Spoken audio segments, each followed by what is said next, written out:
we were stationed at Folkestone in a chateau. And they had a dog there that we fell in love with. We called him Woogie.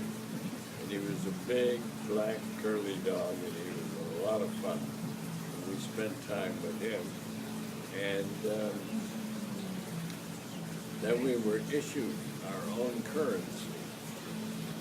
And to me, it was all excitement. There was no sense of fear. There was no sense of war. I don't think I really believed I was in war until I actually got over there. And then they put us on board landing craft, and we went in.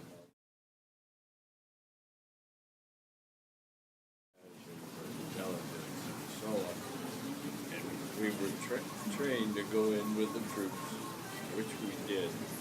And as they liberated the town, our job was to search out, find collaborators, agents, all kinds of stuff. And if we picked up agents, we would interrogate them, send them back to the main section. It was a good life. I enjoyed it very much. So is this post-D-Day you're talking about now? And post-D-Day, yeah. Guys were delightful. Clicked their heels and saluted, and they were just delightful. They had gone through a very difficult time. First of all, the bombing. Then the Russians had killed 22,000 young Polish officers because they had every intention of taking over Poland, which they did.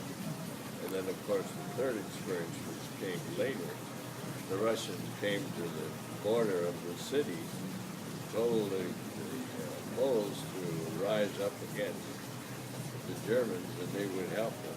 They just sat there and let the Poles decimate. So there was a lot of bitterness there for very good reason. Sure. The other, probably last impression that I had there, we were stationed in a little suburb called IFS. And we were in a barnyard, and some sheep had been killed, shot or whatever. There's nothing worse than the smell of death. It's very smelly. A Canadian chaplain came in and said, I need to bury 2 Canadians. Will you help me dig graves? So the method was to temporarily bury, simply wrapping a person in a blanket and getting them under the surface. So we went out, we dug up the bits and they put these.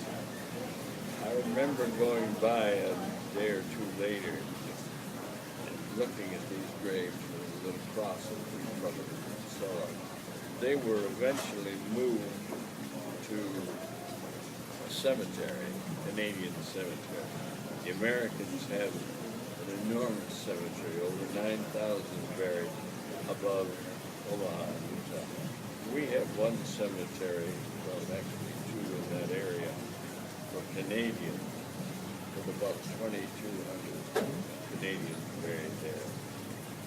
And it's interesting and heartrending in a way to go through your work on water.